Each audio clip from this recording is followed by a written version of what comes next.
In lesson 4-9, we're going to continue solving problems on a coordinate grid, part 2. Please make sure you have your whiteboard marker, and your math journal, and that you're doing what is expected during the lesson. Let's go ahead and start with some improper fractions. Let's take a look and change these into mixed numbers. Let me give you an example. Let's say I had 7/4. In my head, I would think, how many 4s are there in 7? Well, there's 1 with 3 remaining. So 1 3/4 is another way to say 7/4. So would you please pause your video, change 3/2 into a mixed number and 5/4. Pause your video and do this as you are watching. If I change 3/2, there's 1, 2, and 3 with a remainder of 1. My denominator never changes, so it equal 1 1/2. 5/4 goes in there once. My denominator never changes, so 5/4 is the same as 1 1/4. Go ahead and change 11/3 into a mixed number, and then change the mixed number 2 2/3 into an improper fraction.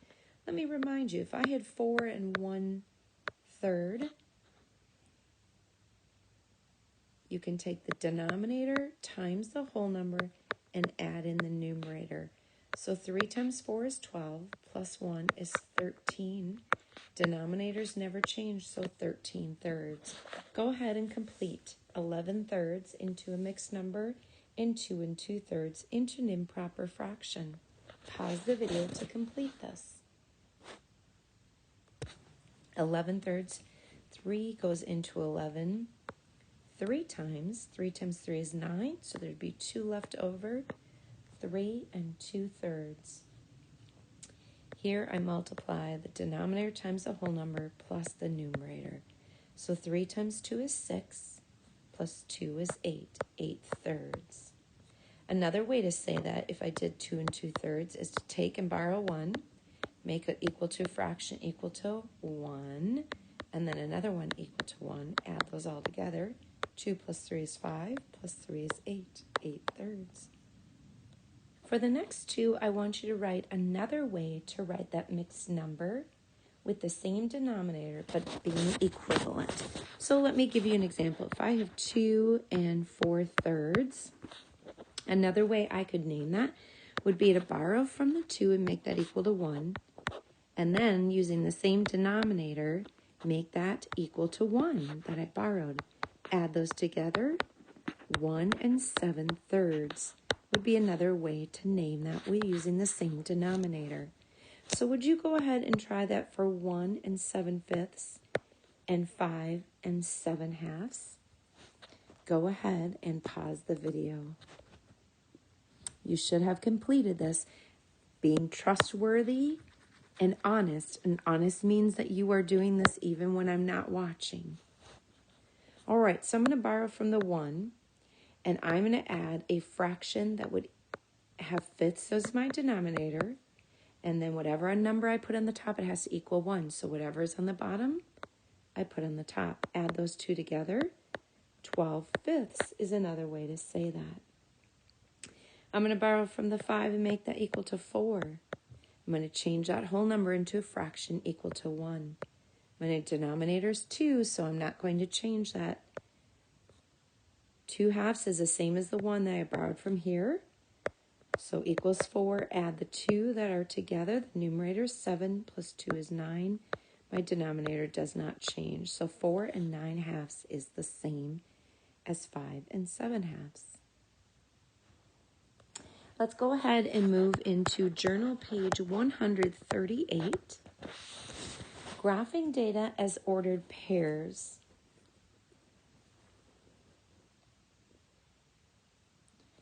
The data in the table below. Look at the data in the table on journal page 138. Mrs. Arazi told her class to use the data to write ordered pairs. Sarah wrote the following ordered pairs: 5 1, 3, 7, 9, 5, 7, 11, 12, 8. Do Sarah's ordered pairs model the data? Why or why not? They don't. And the ones that I wrote question marks, you cannot switch the numbers around. Your data would be off. So let's go ahead and complete journal page 138. The data in the table shows Lilith and Noah's ages at 5 different times in their life. So their ages become ordered pairs. When Lilith is when Lilith is 5, Noah is 1.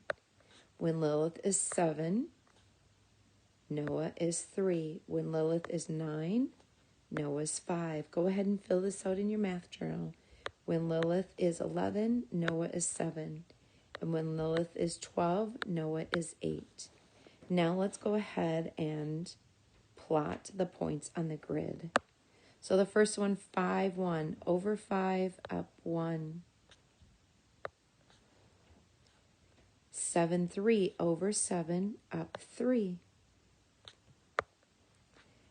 9, 5, over 9, up 5. 11, 7, over 11, up 7. And lastly, 12, 8, over 12, up 8. I'm going to go ahead and connect these points. Let's answer some questions. Number 2, what do you notice about the points that you plotted? What do you notice about that line? It's a straight line. Write that in your math journal. Connect the points with a line, which we already did. What other information can we get from this line? Well, we can get the ages of Lilith and Noah at different times.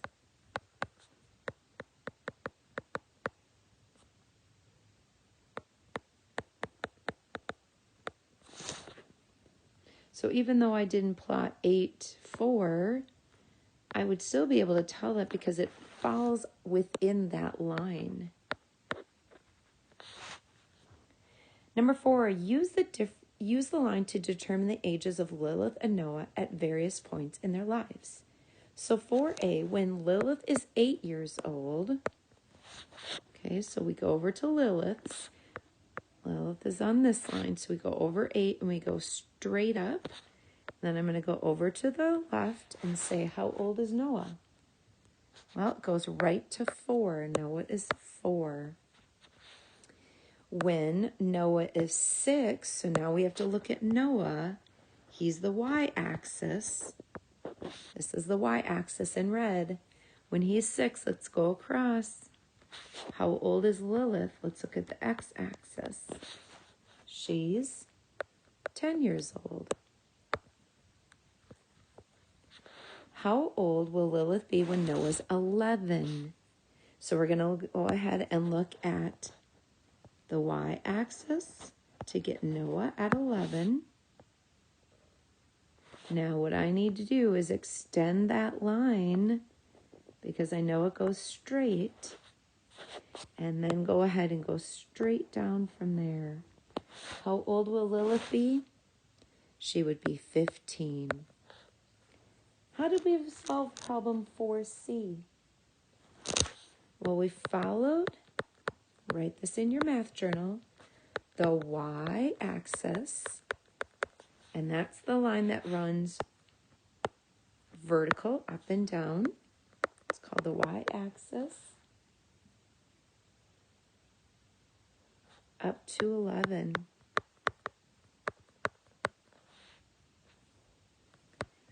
Then I went straight down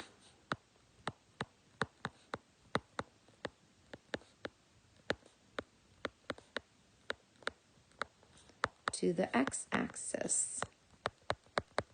That's the one that runs horizontal to get 15.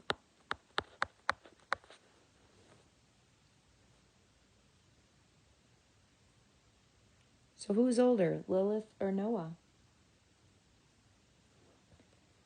Again, look here. What happens? Think of it as an input-output chart, right? Each time they subtract 4. So Lilith is older, and she's 4 years older.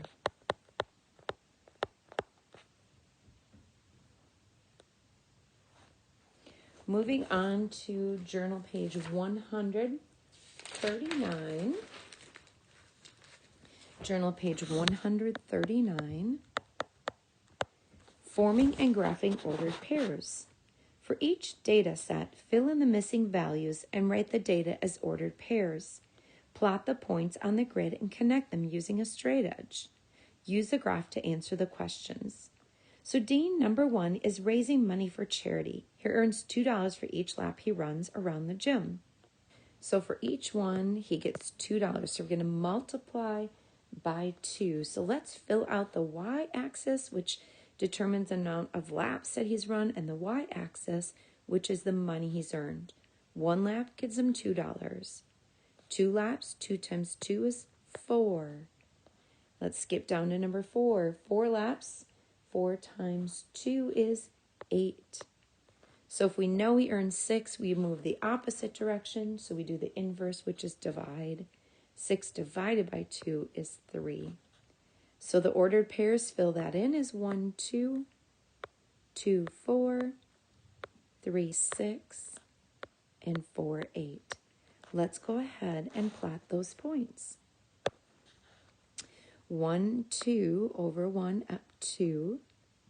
2, 4 over 2 up 4. 3, 6 over 3 up 6. And 4, 8 over 4 up 8. Let's go ahead and a straight line using a straight edge. So this becomes more challenging here. I have to help myself out a little bit there. So if Dean has earned $14, how many laps has he run? So let's go across the 14, because remember that y-axis is the money earned, and then go straight down to the x-axis to see how many laps he's run. He's run 7 laps. Put an X on the point on the grid that shows you the answer to part A. I'm going to go ahead and erase this here. And we're going to put an X there. There we go. What are the coordinates for that? Remember, we always go over, then up. So we go over 7 and up to 14. Number 2, Sally uses 2 paintbrushes for each jar.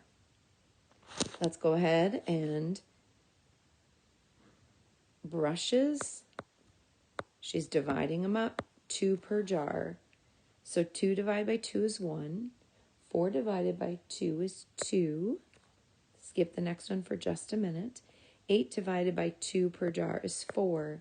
So if I'm working the opposite direction, I'm going to do the inverse or the opposite and multiply by 2. So that would be 6. So let's turn those into ordered pairs. 2, 1. Fill this out in your math journal. 4, 2. 6, 3. 8, 4. So let's go ahead and plot those points. 2, 1 over 2 up 1. Over 4 up 2. Over 6 up 3. Over 8 up 4. Let's go ahead and connect those points.